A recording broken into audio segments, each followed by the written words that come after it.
Right now, in this exact second, you're flying. Not through the air, through space, along with the entire planet. Earth spins at about 1,040 miles per hour, faster than any airplane. Now imagine this. It just stops. Right now. What happens to you in the very first second? To the ocean? To the air you're breathing? Stay with me until the end, and you'll find out why the first 10 seconds would wipe out almost all life, why a single day would stretch into an entire year, and one real scientific fact at the end that might surprise you. So, Earth suddenly stops, but the air and the ocean have something of their own inertia. They don't know the planet has stopped, and they keep moving at the exact same speed Earth was spinning. At the equator, that's the same 1,040 miles per hour. That's faster than any hurricane ever recorded on this planet. The atmosphere instantly turns into one massive supersonic wind that tears through everything in its path. 10 seconds in. Buildings near the equator start collapsing from the wind alone. But that's not all. The ocean doesn't stop with the planet either. The entire mass of water keeps moving forward and slams into the coastline as a wave hundreds of feet tall. Scientists call this a mega tsunami. It tears through entire continents within minutes, wiping coastal cities off the map. The planet has turned into a meat grinder. And this is just the beginning. An hour later, almost no cities near the equator are left standing. The winds are starting to slow down. The atmosphere is losing energy to friction with the ground. But the real problem is just beginning. Earth's magnetic field is created by the spinning motion of the molten iron core deep inside the planet. Without rotation, that process, called the dynamo effect, starts breaking down.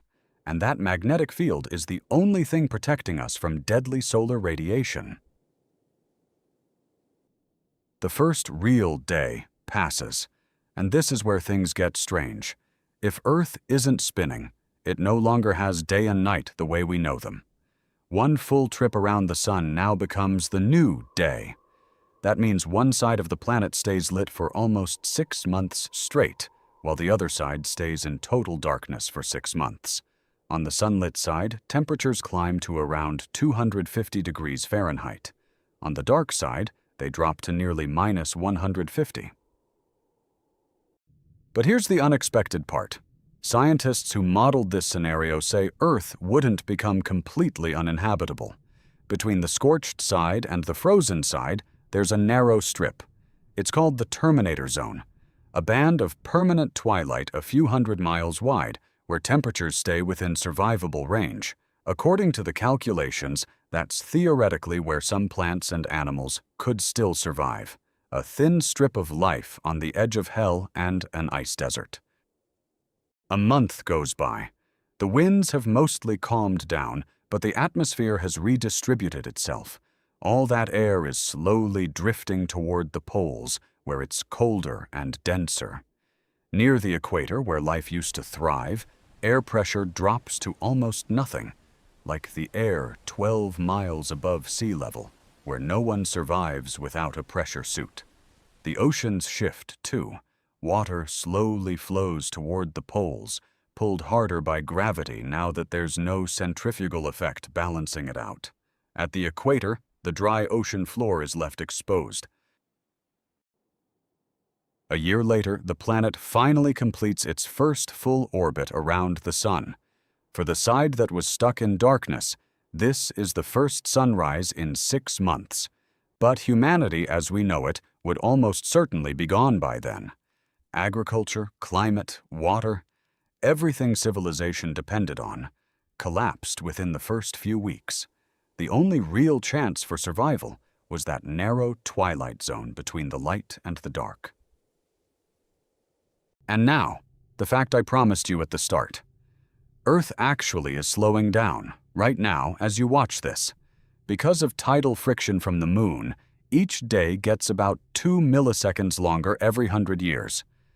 Dinosaurs lived on a planet where a day lasted 23 hours.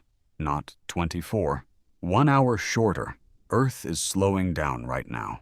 Billions of years from now, Earth really could stop spinning. You just don't have to worry about it, because it's happening thousands of times slower than it took you to watch this video. But what if, instead of stopping, Earth suddenly started spinning 10 times faster? In the next video, we'll find out what happens to gravity, to your own body weight, and why you could get launched straight off the street. Subscribe so you don't miss it.